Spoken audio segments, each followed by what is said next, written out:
Hello everybody. In the national webinar on COVID infodemic and media, I am Dr. Rajendra Parijat, Associate Professor Cyber Kolhapur. I'll be talking today on crisis communication and COVID-19. My question to you all is that what is the crisis? Is the virus a crisis, real crisis? Corona? Is it the crisis? China? Wuhan? COVID-19? WHO? The leaders? The vaccine? Deaths? Migration? Economies? Or forecast? What is the crisis? I believe that issues got multiplied into cascade falling on one another. And it is not one crisis, but there are many. And we are lost into it. We are really lost into it. Timothy Combs defines crisis is the perception of an unpredictable event that threatens, where important expectancies of stakeholders can seriously impact an organization's performance and generate negative outcomes. Crisis communication as the collection, processing, and dissemination of information required to address a crisis situation. This looks well, but then what is media doing? Is it collecting the necessary information, the collection part of it, the processing and dissemination of the right information required to address a crisis and the situation? And that is my very big question. From day one, I started hearing about it.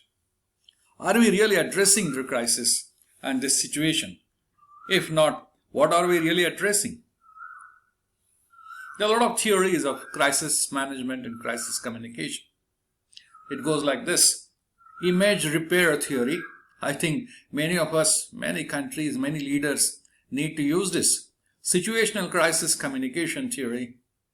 Social indicated and mediated crisis communication, SMCC model. Integrated crisis mapping, which is more often used in a technocratic situation. Variation-based approach to crisis communication. Discourse of renewal and rhetoric arena theory, RAT.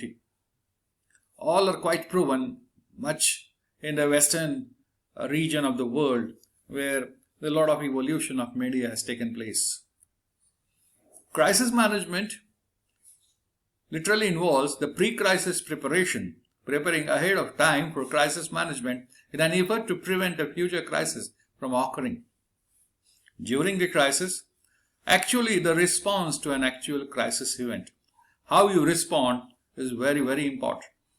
And the post-crisis situation where the management has to look after occurs after the crisis has been taken and it is resolved. The efforts by the crisis management team to understand why the crisis. I believe that the media started with the wider crisis before resolving it.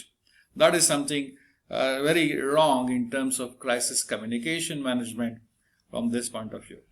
It's a matter and time to reflect ourselves on our own behavior against this very typical troublesome corona crisis.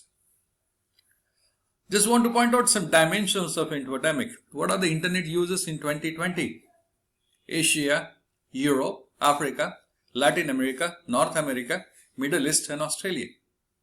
It is all showing the proportion of users, and it's a very big one because hardly it's from March 2020.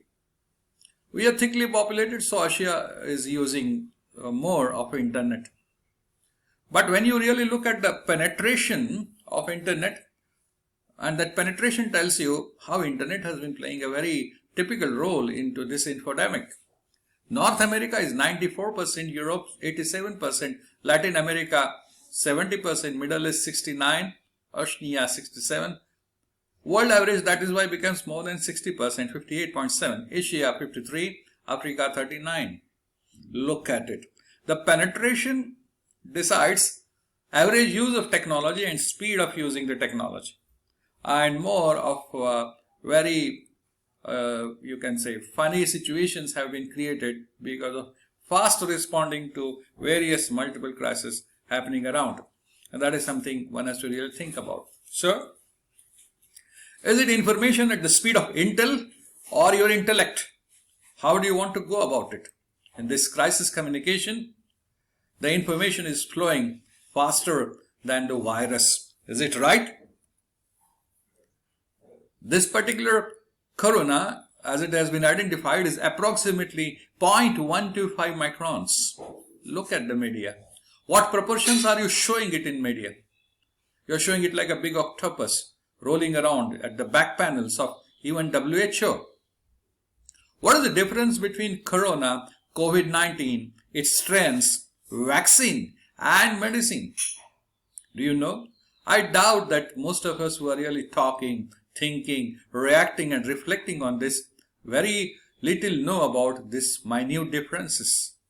We are only interested in who are you, where are you, and take care of yourself, because I can't take care of myself also, you also, because we don't know what actually is happening and how it is going to affect my current life and my future life.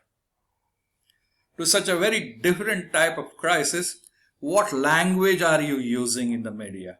What investigations are you doing? Who is answerable to all the infodemic you are creating in the society? Is your conscience on? Is your thinking rational enough to understand what is the impact of media on all that you have been doing with this 0.125 micron effect on the entire world? Anyway, what is happening, let us not forget, but then very important essence lost by this communocopeia, that is extraordinarily over communication of one issue only, is creating a lot of trouble. Number one, we are missing a very important fact that ecological intelligence of human race is very poor, very poor. We have not developed it. The clarity, the priority and reality for anybody now is a confusion. We are not very clear. We don't understand our priorities. And then clinically, medically, we really don't know what is the reality of this COVID-19. And very few of us really understand that this is a no excuse situation. And for media people also, it was understood very, very late. So one could have really come out with what next? What best? Resilience? I believe that it is the first end of globalization. True. Because it has literally cropped down each and every tool of globalization. Only making it a big village has created this communocopeia. But then the moral toolbox is not supporting me to understand what is happening, and so it's a chaos within the chaos. That is what it has been doing. So it's something like Friedman, Gates, Trump and Modi, issues we are talking only. It's empirical at one side with a lot of data coming in, and judgmental at the other side. Every time addressing the situation of the day, lost in numbers or lost in the losses, and then that is becoming very dangerous. Not known effect it is, and so it cannot be summed up in one conclusion. We cannot conclude at once. That is why the covariate parameters gave us the solution of social distancing. Because we please understand, it is not yet over. So you cannot conclude empirically also, nor you can conclude judgmentally also. You have to be with it, face it, and try to do the little best thing you can do around with you. My impression is that media could spread the precautionary fear, but was highly inadequate in convincing public at large to what next, what best, and how to overcome it. How are we going to overcome it? Everyone has to have one different and completely new strategy, what they call as new normal. I put Friedman's name here because he said once, world is flat. Look, Friedman, what has happened when the world has become flat. Gates, whom we criticize for the monopolization of technology, is struggling very hard to get the vaccine done, where he is financing more than a country to the scientist and made the process of this vaccine creation faster. I don't want to comment on politicians because the significance of their responsibilities and talks have a lot of complications and intricacies, and that is being done by a lot of media, knowingly or unknowingly. But you can't keep away the leaders from the crisis. You all have to live with it. That is very important. Imagine if internet was not there. It was not 21st century. Imagine vaccine development was not so fast and it should have taken, say, more than 50 years or 100 years. Media evolution, which has reached to this stage now, had not reached this stage during this crisis, the very corona crisis. Internet is not there, 21st century long away, and vaccine development is not possible. What would happen? I believe that we should have reflected on this first. And now also, we cannot debate because this debate is to be done when the entire crisis is going to be over. It's a thrilling but killing act of nature. Yes, I mean it.